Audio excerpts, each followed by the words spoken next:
Ancient Awakening. Commander Elena Rhodes stood at the viewport of the exploration vessel Curiosity, watching as the uncharted planet grew larger in their approach. Its surface was a swirl of deep blues and vibrant greens, not unlike Earth, yet somehow more intense, more alive. The ship's sensors indicated breathable atmosphere, moderate gravity, and signs of ancient structures dotting the northern continent. Final approach sequence initiated, Commander, Lieutenant Kwan announced from the navigation station. We'll be in orbit in 7 minutes.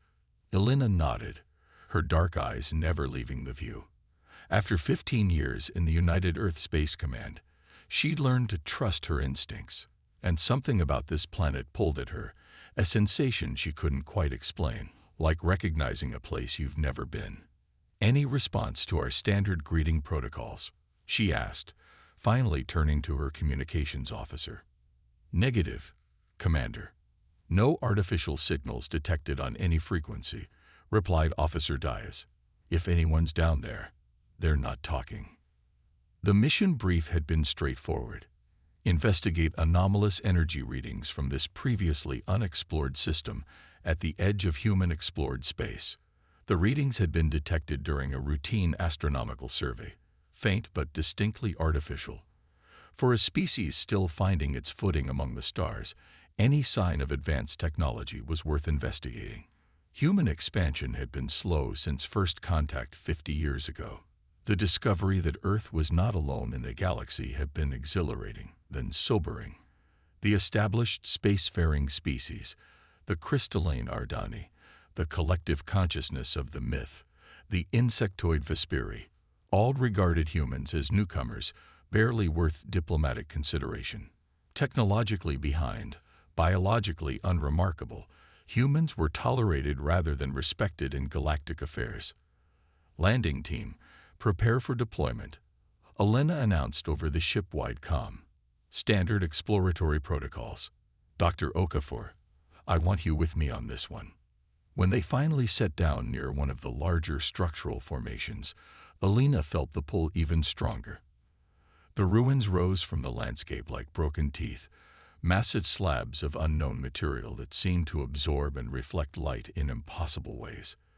They weren't crumbling like ruins should be. They stood defiantly against time, merely disconnected rather than decayed. Dr. Ayana Okafor moved ahead, her scientific curiosity overriding caution. Commander, these patterns, they're not randomware. They're information systems, algorithms expressed in physical space. Elena ran her gloved hand along one of the surfaces. Despite the apparent age, there was no dust, no erosion. How old are we talking, Doctor? Based on preliminary dating. Okafor hesitated, checking her instruments again. The material itself is at least 2 million years old, but that's impossible. No civilization lasts that long. The exploration team spread out, documenting everything, while Elena and Okafor pushed deeper into the complex. The passages narrowed, then opened into a vast chamber that defied the exterior dimensions.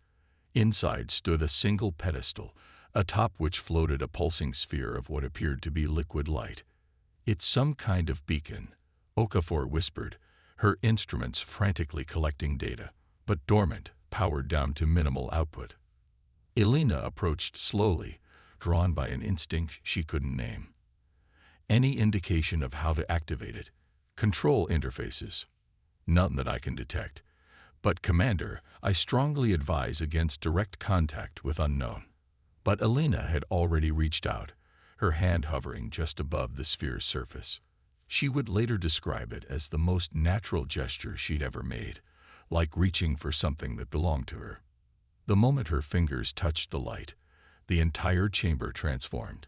Walls that had seemed solid became transparent, revealing complex machinery extending for kilometers in every direction. The sphere expanded, projecting stars and galaxies around them, a map of the known universe, but with configurations no human astronomer had ever recorded. And then the voice came, not through sound but directly into their minds, using language patterns that felt ancient yet instantly comprehensible. Genetic confirmation accepted. Custodian presence detected. Awakening protocol initiated. Every member of the landing team heard it simultaneously, regardless of where they were in the complex. Elena staggered back, overwhelmed by the flood of information pouring into her consciousness. "Commander," Okafor caught her before she fell. "What did you do?" "I didn't," Elena began, but the voice interrupted again. "Resumption of custodial responsibilities requires full genetic verification. Stand by for complete analysis." A beam of light enveloped Elena, scanning her from head to toe. Throughout the ruins, similar beams found each human explorer, passing over them with careful precision. Analysis complete. Genetic drift. 0.74% from baseline, within acceptable parameters. Welcome, descendants of the architects. The implications hit Elena like a physical blow. The architects were a myth, a legend whispered among the oldest spacefaring races, the supposed first civilization that had mapped the stars before disappearing without explanation. No evidence of their existence had ever been found, only stories and superstitions. "This is impossible," Okafor breathed. "The architects can't be human. Humans evolved on Earth. We have the fossil record, the evolutionary timeline." The voice responded as if it had been listening. "Correct. Project Earth was a conservation initiative, the final refuge. When the decision was made to withdraw from galactic affairs, selected genetic stock was preserved in isolation, allowed to evolve naturally until readiness for reintegration could be determined." Before Elena could process this revelation, her communications officer's panicked voice came through her earpiece. "Commander, we have multiple ships entering the system. Configuration unknown, but they're big and coming in fast." Within hours, representatives from 17 different species had arrived in orbit, drawn by the activation of the beacon. The Curiosity, a modest exploration vessel, found itself surrounded by diplomatic ships, research vessels, and thinly disguised warcraft. The Galactic Assembly, the loose confederation of spacefaring species that maintained order in known space, demanded immediate explanation. Elena, still reeling from the revelations, faced their representatives via holographic conference. First Speaker Tlaxon of the Ardeni leaned forward, crystal facets reflecting light in agitated patterns. "Commander Rhodes, do you have any idea what you've done? That beacon has been silent for millions of cycles. Its activation was unexpected." "We were conducting routine exploration," Elena replied carefully. "We had no way of knowing." "That installation is under assembly protection," interrupted Representative Koltak of the Vesperi, mandibles clicking in agitation. "No species is permitted access without prior authorization, especially not newer arrivals." Something in his tone ignited a spark of defiance in Elena. "With all due respect, Representative, the beacon responded specifically to human genetic markers. It recognized us." A ripple of discomfort passed through the assembled delegates. The myth representative, a floating collection of neural nodes suspended in a containment field, pulsed with anxiety. "Impossible," the myth collective stated. "The architects left no descendants. This is clearly some form of technological confusion." But Elena could see the fear behind their dismissal. She stood straighter, suddenly understanding the political earthquake they had inadvertently triggered. "The beacon called us descendants of the architects. It said Earth was a conservation initiative. I believe we've discovered that humanity's origins are not what we thought, nor what you've told us." First Speaker Tlaxon's crystalline form dimmed noticeably. "Commander Rhodes, these matters are complex. Historical context spanning millions of years cannot be properly conveyed in simple terms. If what you suggest is true, there are implications that require careful consideration. We demand immediate quarantine of the human expedition," Koltak insisted, "and termination of all transmissions regarding these findings until a proper assembly investigation can be completed." Elena felt the weight of history settling on her shoulders. Whatever they had awakened was bigger than her mission, perhaps bigger than humanity itself. But one thing was becoming clear. The established powers of the galaxy were frightened by what they'd found. "I will consult with my superiors," she said diplomatically. "But understand this. If humans are indeed connected to the architects, that knowledge belongs to us as much as anyone." As the conference ended, Dr. Okafor approached with new findings. "Commander, the beacon's not just a beacon. It's part of a network, and it's waking up similar installations across the galaxy, including 3 on Earth itself." Elena gazed out at the gathered ships, wondering how many were already plotting courses to her homeworld. "Get me a secure channel to Earth Command. Tell them we're about to have company, and it's not all friendly." The ancient technology had recognized something in human DNA that connected them to powers long forgotten. And the galaxy, it seemed, remembered enough to be afraid of what that might mean. As the Curiosity prepared to break orbit, racing back toward Earth with their world-changing discovery, Elena couldn't shake the feeling that humanity's days of being dismissed as galactic newcomers were about to end, for better or worse. Reclaiming Lee JC. The warning came too late. By the time Commander Elena Rhodes and the Curiosity made it back to Earth, the Vrax Imperium, a militaristic species known for their biological adaptability and aggressive expansion, had already dispatched their purifier fleet under the guise of a containment protocol. While the Galactic Assembly debated proper procedures, the Vrax decided to eliminate the potential threat before humans could fully understand what they had discovered. Elena watched in horror from the bridge as they emerged from faster-than-light travel near Luna's orbit, just in time to witness the first assault on Earth's defensive platforms. "Get me Admiral Chen," she ordered, knuckles white, as she gripped the command console. "And continue broadcasting everything we learned about the architect connection on all frequencies. Earth needs to know what we're really fighting for." Earth's meager defense fleet engaged the Vrax warships, but they were hopelessly outmatched.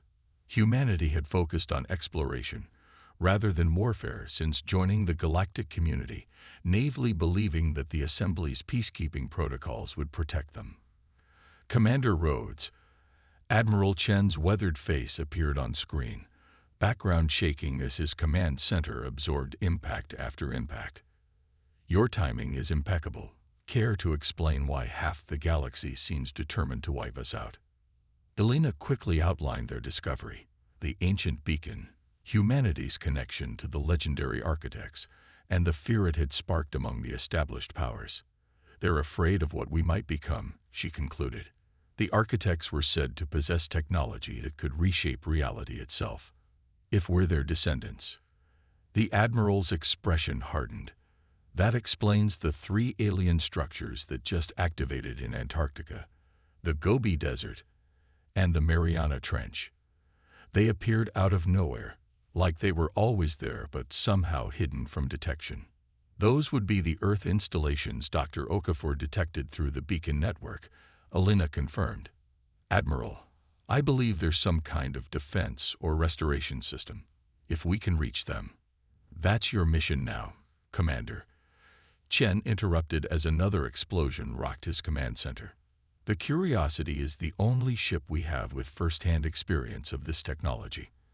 I'm transferring coordinates to you now. Reach those installations before the Vrax do." As the Curiosity descended through Earth's atmosphere, dodging Vrax interceptors, Elena felt the same pull she'd experienced on the distant planet, but stronger, more urgent. Whatever these installations were, they were calling to human DNA, to something encoded in their very cells. "Take us to the Antarctic site first," she ordered. "It's showing the strongest activation signature." What they found buried beneath 3 kilometers of ancient ice defied explanation. Not ruins like on the distant planet, but a fully functioning complex that had somehow phased partially out of normal spacetime, hidden in plain sight for millennia. As Elena led her team inside, the structure recognized them immediately, pathways illuminating as they approached.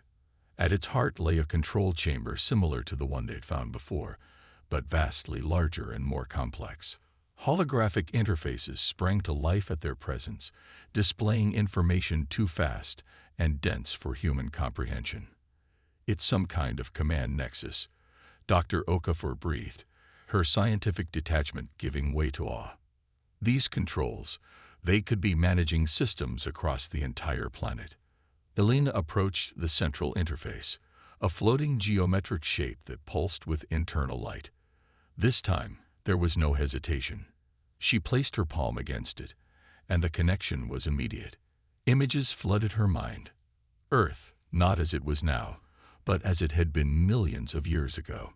She saw humans, or beings identical to humans, building vast cities that worked in harmony with the planet rather than against it. She saw them developing technologies that defied the laws of physics as humans understood them. And she saw the decision that changed everything. A choice to withdraw from galactic affairs, to hide their greatest achievements, and to start anew. They were running from something. Elena gasped as the visions continued. No, not running. Preparing. The installation was more than a beacon or a library. It was a seed vault for civilization itself, preserving the architects' greatest achievements until their descendants were ready to reclaim them. And that time, it seemed, had come whether humanity was prepared or not. Above them, the battle for Earth intensified. The Vrax purifiers had broken through the outer defenses and were beginning targeted strikes on major population centers. Millions had already died. Billions more would follow if nothing changed. Commander, Lieutenant Kwan's voice came through her communicator, tight with urgency. The Vrax have detected our position. They're diverting forces here. We have maybe 20 minutes before they breach the ice cap. Elena turned to Dr. Okafor. I need to understand how to activate whatever defenses are built into this system. Work with the interface. Find me something we can use. As Okafor worked, Elena received reports from the other installations. Teams had reached both sites, finding similar command centers, all awakening to human touch. Whatever the architects had left behind, it was meant to be found now, in this moment of greatest need. Commander, Okafor called, excitement breaking through her professional demeanor. I think I've found it. These systems aren't just planetary. They're connected to a network that extends throughout the solar system. On the holographic display, a complex web of energy signatures appeared, linking Earth to previously undiscovered structures on Mars, Venus, Europa, and beyond. The entire solar system was laced with dormant architect technology, hidden in plain sight, waiting for the right moment to reawaken. Can we activate it? Elena asked, aware of the dwindling time. I think so, but Okafor hesitated. Commander, this technology, it doesn't just defend. It transforms. If we activate it, Earth won't be the same. We won't be the same. The weight of the decision pressed down on Elena. She was a commander of an exploration vessel, not someone who should determine the fate of her entire species. But as another impact shook the installation, she realized there was no time for consensus, no time for debate.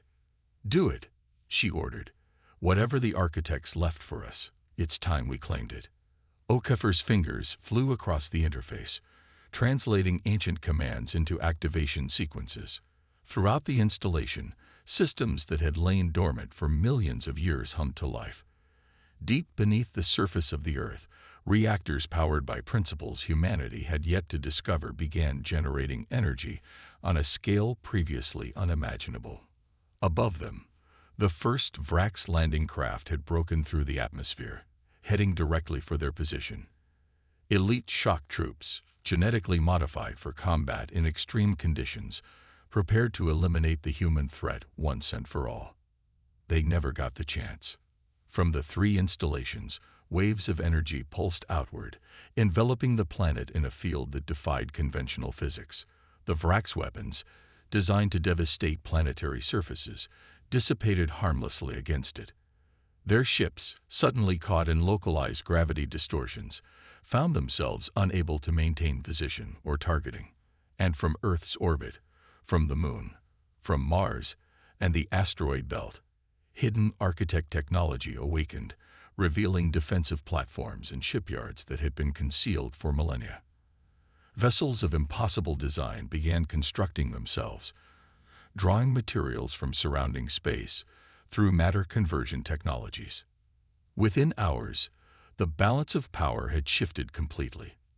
The Vrax purifier fleet, once overwhelming in its superiority, now found itself outmatched and surrounded. Their admiral, faced with technologies that rendered their weapons useless and their tactical advantages moot, ordered a full retreat. But the transformation wasn't limited to Earth's defenses.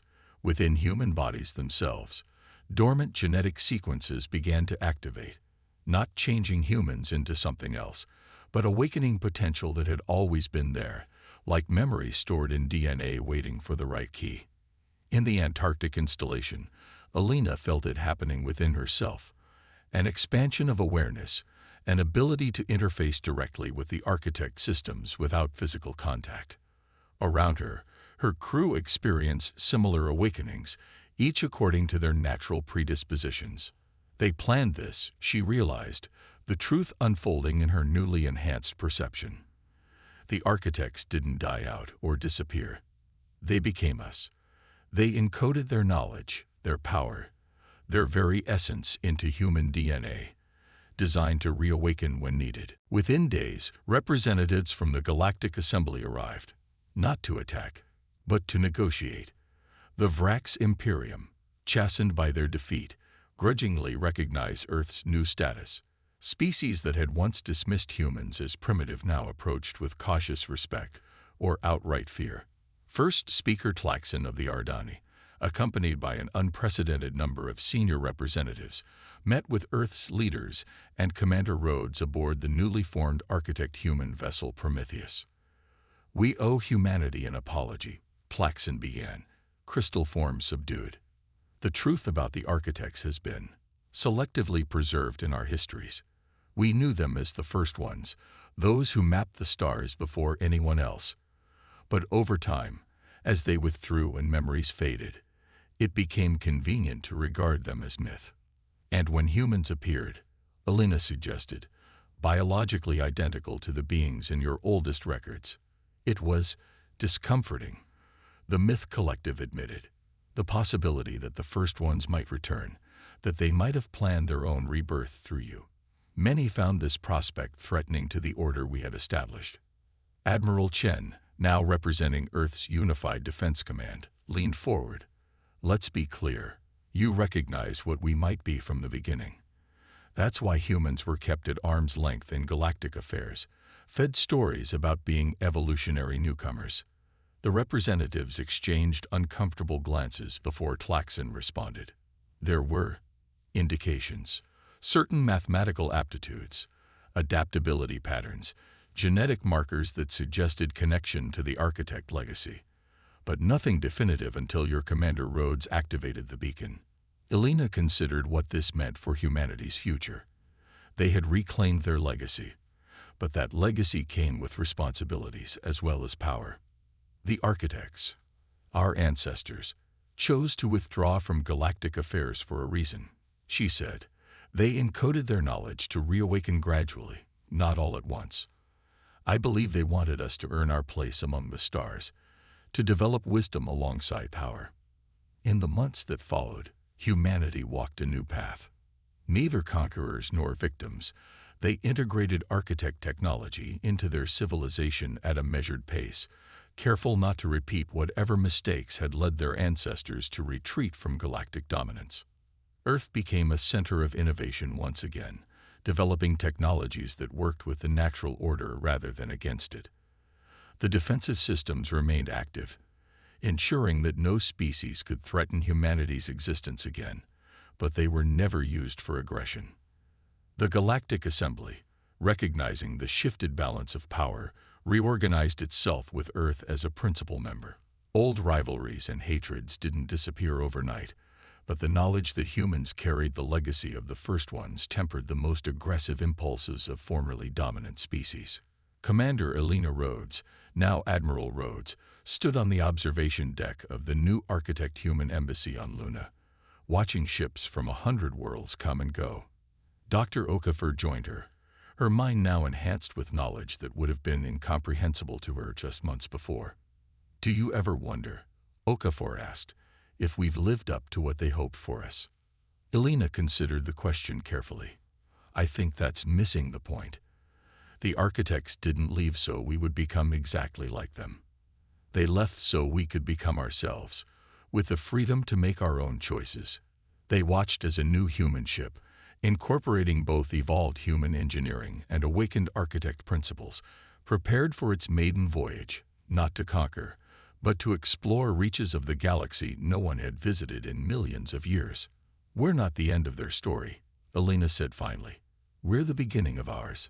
Behind them, the Earth glowed blue and green against the blackness of space, no longer a backwater world on the fringes of galactic civilization, but the home of a species that had finally remembered who they were, and more importantly, who they could become.